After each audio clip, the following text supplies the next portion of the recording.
2011లో ప్రారంభించబడి ఈ రోజు వరకు 15 సంవత్సరాలు ముగించబడి 16వ సంవత్సరంలో మనం ప్రవేశించడం దేవుడు కృప చూపిస్తా వచ్చినాడు. మీరందరూ గుర్తుపెట్టుకోవాలి, ఈ మందిరంలోకి వచ్చి ఎన్ని సంవత్సరాలు అవుతాను అర్థమవుతుందా? ఈ మందిరంలోకి వచ్చి ఎన్ని సంవత్సరాలు? 3 సంవత్సరాలు. కాబట్టి మీరందరూ గుర్తుపెట్టుకోండి. బ్రదర్ దీని విషయం ప్రార్థన చేస్తారు, తర్వాత మన వాక్యం వినేవారు ఉంటాం. సమయం వచ్చిన ఐదరికి వందనాలు. మరి ఇప్పుడు వచ్చిన భక్త జనానికి యేసుక్రీస్తు శుభాలు తెలుసుకుంటూ మరి అందరం ప్రార్థన చేస్తున్నాం. కళ్ళు మూస్తున్నాం. మహాపరిశుద్ర ప్రియ పరలోకమున మా పరమ తండ్రి, మీ పాదపద్మముల చెంత ప్రార్థన చేస్తున్నామయ్యా. ఇదిగో నా ప్రభా, మరి 15 వసంతాలు పూర్తి చేస్తున్న 16వ వసంతంలోకి అడిగెడుతున్నటువంటి నీ మందిరాన్ని బట్టి ప్రార్థన చేస్తున్నాం తండ్రి.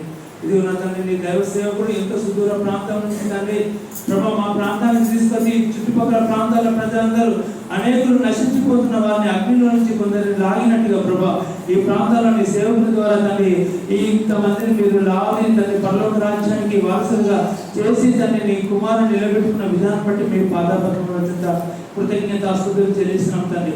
ప్రభా ఈ మందిరాన్ని బట్టి మీకు వందనాలు స్తోత్రం తండ్రి.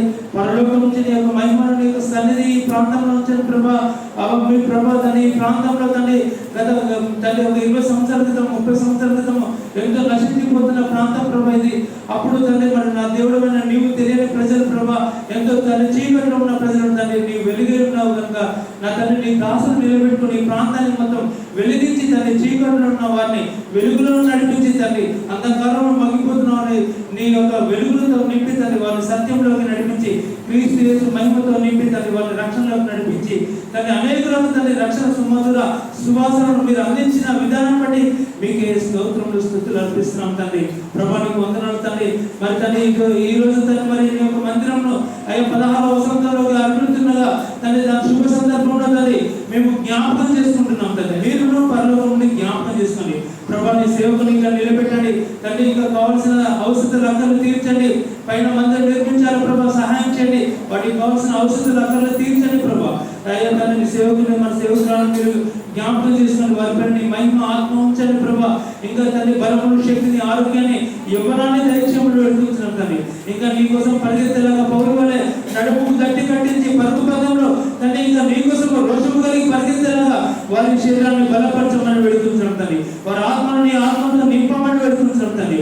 తండ్రి మరి ఇక్కడ కార్యక్రమం అంతా నీ మహిమకరంగా జరిపించండి తండ్రి. నీ దాసులు నిలబడి మాట్లాడుతున్నాగా తండ్రి నీ శిరోచారణ మరుగుపరుచుకొని అనేకమైన గూఢమైన జ్ఞానాన్ని అయ్యా మరి మాకు అర్థం కాని కొన్ని సంగతులు మీరు పరిశుద్ధాత్మ ద్వారా మీరు మాట్లాడమని యేసు నామమున ప్రార్థన చేస్తూ మా ఈ ప్రార్థన మీ పాదాల కింద పొందినామని యేసుక్రీస్తు నామమున వేడుకొంచున్నాం తండ్రి.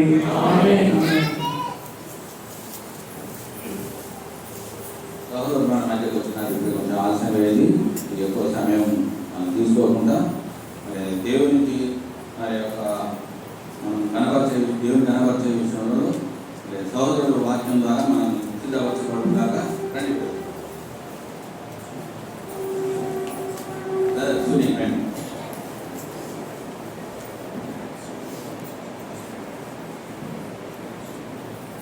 ఫోన్ లెవెలే కానీ సైలెంట్లో పెట్టుకోండి. వాళ్ళు సైలెంట్ పెట్టుకోరాకపోయినట్టయితే స్విచ్ ఆఫ్ చేసుకోండి, పర్వాలేదు. కానీ ఎవరు కూడా డిస్టర్బ్ చేయొద్దు, ఎవరు మాట్లాడకూడదు. ఇది యెహోవా ఏర్పాటు చేసిన దినం, దీనిని మనం ఉత్సహించి సంతోషించాలి. కాబట్టి ఇది ఒక ప్రసిద్ధ దినము, మన యానివర్సరీలో మరి దాన్ని బట్టి దేవుని వాక్యం ద్వారా మనందరం కూడా సిద్ధపరచబడాలి. దీనికి మరి మహిమ చెల్లించే వారంగా మనం ఉండాలి దేవుడికి. కాబట్టి మీరు సైలెంట్లో ఉండండి, వాక్యం వినండి, జాగ్రత్తగా వినండి. మరి వాక్యము ఎలా వినాలో తెలుసు కదా మీకు. దైవసేవకులు అనేక సార్లు చెప్పినారు. 30 అంతలు గాను 60 అంతలు గాను 100 అంతలు గాను మంచి నీళ్ళలో పడిన విత్తనం వలె మీ హృదయాల్లో ఆ వాక్యం మీలో ఎలా ఉండాలంట? ఫలించేదిగా ఉండాలి.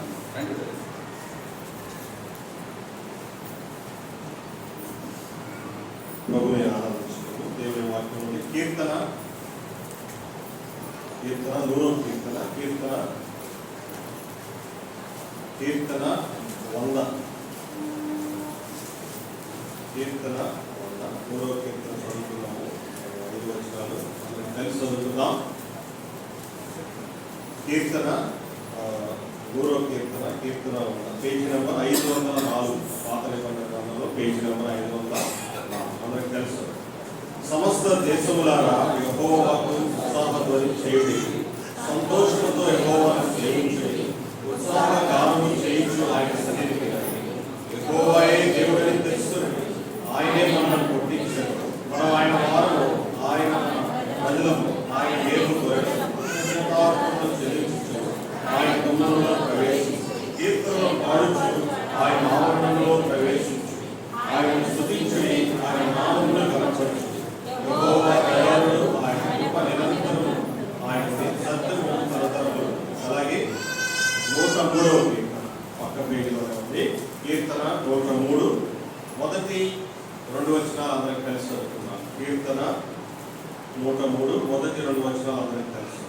నా ప్రాణమా యెహోవాను స్తుతించు, నా అంతరంగమున సమస్తమా ఆయన పరిశుద్ధ నామమును స్తుతించు. నా ప్రాణమా యెహోవాను స్తుతించు, ఆయన చేసిన కార్యములు ఏమీ మరవకు. ప్రభు సాయం వరకు ప్రార్థన చేస్తున్నాము. పరలోకమందున్న మా తండ్రి, పరిశుద్ధమైన దేవా, మీకు వందనాలు. యేసుక్రీస్తు ప్రభు నామములో మరోసారి మేము జ్ఞాపకం చేసుకున్న మా జీవితాల్లో మాకు అనుగ్రహించిన శ్రేష్టమైన గత 15 సంవత్సరాల క్రితం ఎక్కడో దేవస్థానం ప్రారంభంగా ఏర్పరచుకొని మీరు జరిగిస్తున్న ఈ పరిచయం బట్టి మీకు వందనాలు. ఈ నమ్మకత్వం బట్టి, మీ విశ్వాసతను బట్టి మీకు వందనాలు. కానీ మీరు ఎంతైనా నమ్మదైన దేవుడిగా ఉంటూ నడిపిస్తున్నందుకు మీకు తనలో బాగా జీవించి మాతో ఆరాధించడం మనకు సిద్ధపరచండి. దృశ్య అంధకార శక్తులను అతను యేసు ప్రభు నామములో బంధిస్తూ విజయాన్ని కోరుకుంటూ యేసు ప్రభు నామములో ప్రార్థిస్తున్నాం. మనం చదువుకున్నటువంటి 100వ కీర్తనలో కీర్తనకారుడు దేవుణ్ణి స్తుతించడానికి, దేవుణ్ణి ఆరాధించడానికి, దేవుణ్ణి కనపరచడానికి, దేవుణ్ణి కొనియాడటానికి, దేవుణ్ణి కీర్తించడానికి అనేకుల్ని పిలుస్తూ ఉన్నాడు. చూడండి, సమస్తమైన జనులారా రండి అంటున్నారు. ఆయనకి కృతజ్ఞత స్తుతులు అర్పించడానికి ఆయన గుమ్మంలోనికి ప్రవేశించుడి అంటున్నాడు. అలాగే ఆయన కీర్తనలు పాడుచు ఆయన ఆవరణంలోనికి ఈ దినం మనము ఆయన ఆరాధించడానికి, ఆయన కీర్తించడానికి, గణపరచడం అందరం చేయవచ్చు. ఎందుకంటే ఇక్కడ కీర్తనకారుడి 5 వచనాల్లో మనం 5 విషయాలు గమనిస్తే, మొట్టమొదటిగా అక్కడ రాయబడింది చూడండి, 3వ కీర్తనలో యెహోవాయే దేవుడని తెలుసుకుని ఆయనే మనలను పుట్టించాను. మొట్టమొదటిగా మనం ఆయన మన సృష్టికర్తగా మనం గ్రహిస్తాం. దేవుడు మనల్ని సృష్టించిన వాడుగా. ఎలా సృష్టించాడు మనల్ని? దేంతో సృష్టించాడు మనల్ని? ఎలా సృష్టించాడు ఆయన మనల్ని? ఆదికాండం 1వ అధ్యాయము 27వ వచనంలో ఉంటుంది, 21వ వచనంలో దేవుడు తన స్వరూపం చొప్పున మానవులను సృజించాడు. దేవుడు తన స్వరూపంలో మనల్ని మనుషులుగా సృష్టిస్తూ వచ్చాడు. మనము దేవుని సంబంధికులం, అంటే దేవుని ప్రజలం. మొట్టమొదటిగా ఆయన మన సృష్టికర్త. He is our creator. ఆయన మన సృష్టికర్త. రెండవదిగా మనం చూస్తే ఆయన ఈ లోకంలో పాపంలో పడిపోయిన మానవుడిని రక్షించడానికి రెండవదిగా ఆయన మనకు రక్షకుడిగా వచ్చాడు. ఆయన అందుకనే మత్తయి సువార్త 1వ అధ్యాయం 1వ వచనంలో తన ప్రజలను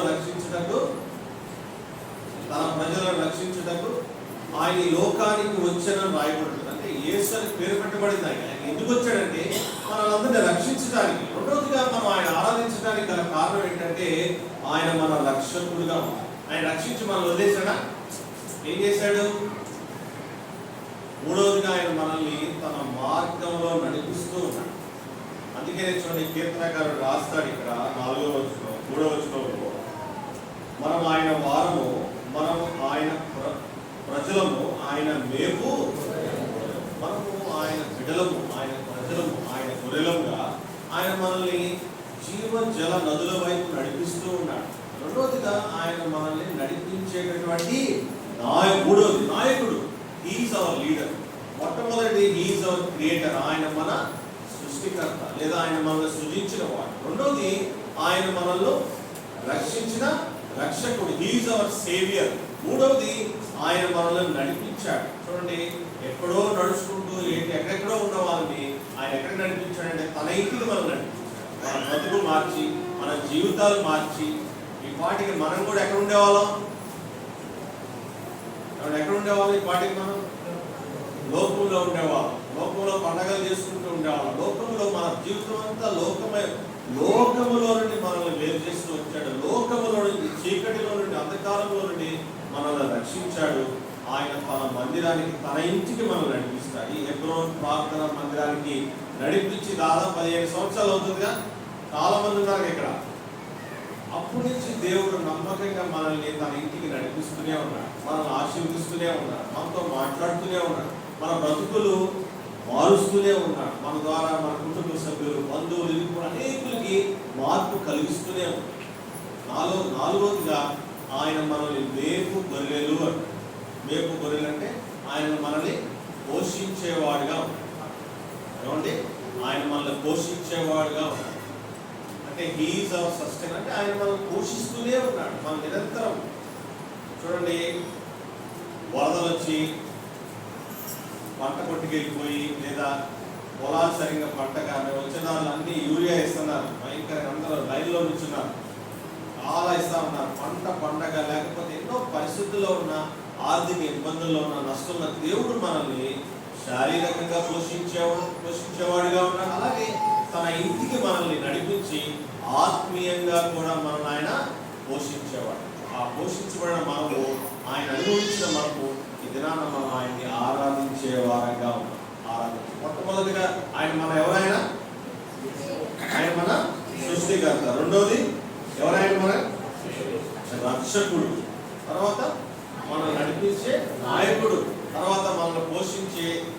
ఐదవడుగా ఆయన మన యజమానుడిగా మన ఇందులో చూస్తే తాను మేపు గొర్రెలు. మనం ఆయన వారము, ఆయన ప్రజలము. తన పొలములో మనల్ని పనివారిగా పెట్టుకొని తన పొలము విషయమై మనకు అప్పగించాడు. ఈ లోకములో అనేకులకి సాక్షులుగా ఉండటానికి, ఈ లోకములో అనేకులు యేసుక్రీస్తు ప్రభువుని నడిపించడానికి ఆయన మనల్ని తన పనివారిగా. ఎందుకని మనం అనుగుణమనా? మనం పని బాగా చేస్తామనా?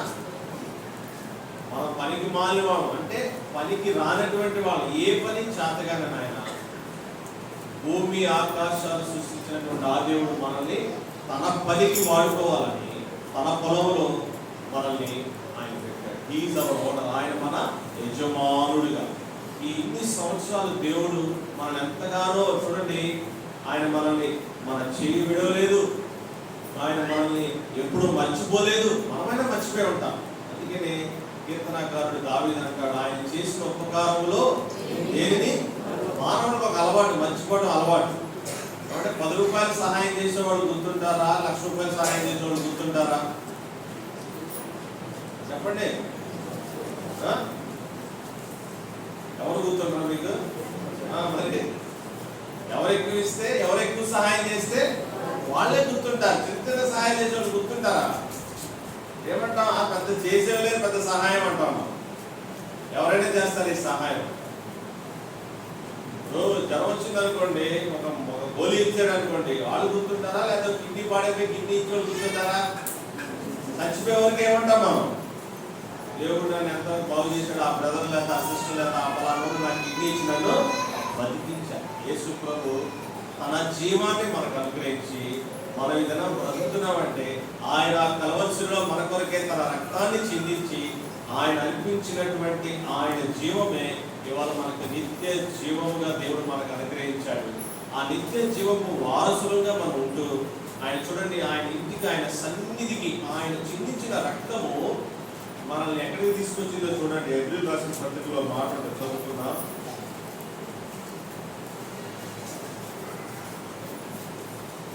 పదో అధ్యాయము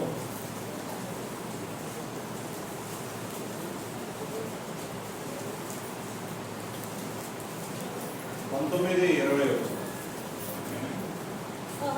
సహోదరులారా, యేసు మన కొరకు ప్రతిష్ఠించిన మార్గము అనగా నూతనమైనదియు జీవము గలదియు ఆయన శరీరములో తెర ద్వారా ఏర్పరచబడిన ఆయన రక్తము వలన పరిశుద్ధ స్థలమందు ప్రవేశించుటకు మనకు ధైర్యం కలిగి ఉన్నది. దేవుడు నివాసం ఉండేటటువంటి తన ఇంటికి మనకు ధైర్యంగా ఈ రోజు ఇక్కడికి రాగలగడానికి కలుగజేశాడు? ధైర్యం కలుగజేశాడు. ఎప్పుడు వస్తుంది ధైర్యం మనకు? దొంగ పోలీస్ స్టేషన్లో రాగలరా? ధైర్యం వస్తాడా? రాడా? మనిషిగా రాడు ధైర్యంగా. మనం పడుకున్నప్పుడు వస్తాడు. ఒకప్పుడు మన బ్రతుకంతా దొంగ బ్రతుకి. అయితే మనం ధైర్యంగా ఎప్పుడు రాగలిగాం? దేవుడు తన రక్తంతో మనల్ని కడిగి మనల్ని నీతిమంతులుగా చేశాడు. మనల్ని ఆయన ఎంతగా ప్రేమించాడంటే రోమాపత్రిక 5వ అధ్యాయం 8వ వచనంలో మనం ఇంకా పాపులమై ఉండగానే క్రీస్తు మన కొరకు మృతి పొందాడు. ఆయన చిందించినటువంటి ఆ పరిశుద్ధమైన రక్తం ద్వారా, ఆ శిలువ రక్తం ద్వారా మనల్ని ఆయన నీతిమంతులుగా చేశాడు. అందుకని మనం ధైర్యంగా రాగలుగుతున్నాం.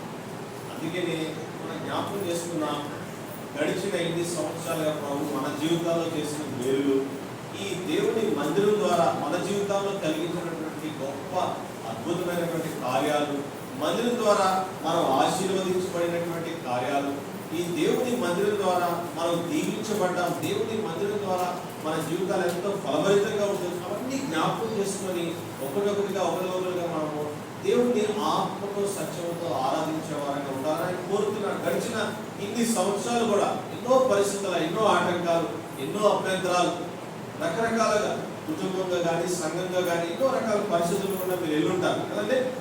వాటన్నిటి నుండి ఆయన ఏం చేశాడు? మనల్ని ఆయన నూతనమైన మార్గం, ఎప్పటికప్పుడు మనల్ని నూతనమైన మార్గంలో ఉంచుతూ వచ్చాడు. ఆయన తన సమృద్ధిలో తన ఇంటి సమృద్ధిలో మనల్ని పోషిస్తూ ఉన్నాడు, మనల్ని పాలిస్తూ ఉన్నాడు, మనల్ని నడిపిస్తున్నాడు. అలాగే తన ఇంటి పనిని మనకి బాధ్యత అప్పగించాడు. దాన్ని మనము ఆయన కొరకే నమ్మకంగా చేయగలుగుతానికి లోకంలో ఎంతో గొప్ప వాళ్ళు ఉన్నారు, జ్ఞానులు ఉన్నారు, తెలివిలో ఉన్నారు, ఎంతో పనికొచ్చేవారు ఉన్నారు. వాళ్ళందరినీ పక్కన పెట్టి ఎందుకు పనికిరాని మనల్ని తన ఇంటిలో పనిచేసేవారంటే ఇంతకన్నా గొప్ప ధన్యత, ఇంతకన్నా గొప్ప ఆశీర్వాదం, ఇంతకన్నా గొప్ప మేలు మనకు తెలియదు. అట్లాగే దావీదు సెలవించినట్టుగా ఆయన చేసిన ఉపకారాలన్నీ మన జీవితంలో నువ్వే అనుభవించావు అవన్నీ తలపోసుకుంటూ ఆయన మనం ఉదయమార ఆత్మతో సత్యంతో ఆరాధించినట్లు ఆ ప్రభు మనకు సహాయం చేస్తారు. దేవుడు మన పట్ల చేసిన కార్యములు సహోదరులు ఎంతో వివరించినాడు. ఆయన సృష్టికర్త అని, రక్షకుడు, పోషకుడు, నడిపించే దేవుడని, ఒక నూతనమైన మార్గం ద్వారా ఈ దేవుడి సన్నిధి నడిపి మనకు ధైర్యం కలిగించినాడని మన వాక్యంలో వచ్చేసినాం. కాబట్టి ఇప్పుడు సమయం మరి కొంత మన ప్రభువును ఆరాధన చేసే వారంగా ఉండాలి. దేవుడు మరి ఇక్కడ ఏర్పాటు చేసుకొని 15 సంవత్సరాలు ముగించబడి 16వ సంవత్సరం ప్రవేశించక ముందు దైవవాక్యం ద్వారా సిద్ధపరచబడి దేవుడు చేసిన మేలును బట్టి మీ జీవితంలో ఈ మందిరం ద్వారా, ఇక్కడ దీపస్తంభం ద్వారా దేవుడు చేసిన మేలును స్తుతించి కనబరిచి ఆరాధన చేయాలని దేవుని ఉద్దేశమే ఉంటా ఉన్నారు.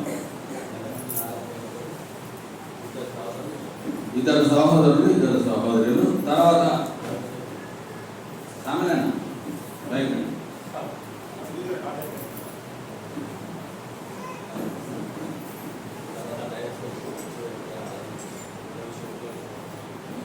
తర్వాత చివరిగా మరి దేవుడి ప్రేయలు ఆరాధన చేసినాక ఒక దైవసేవకుడు ఆరాధన చేసేవారుగా ఉంటారు. ప్రారంభించండి క్లుప్తంగా. మరి ఇంత సమయం మనకు ఇంకా ఉన్నది.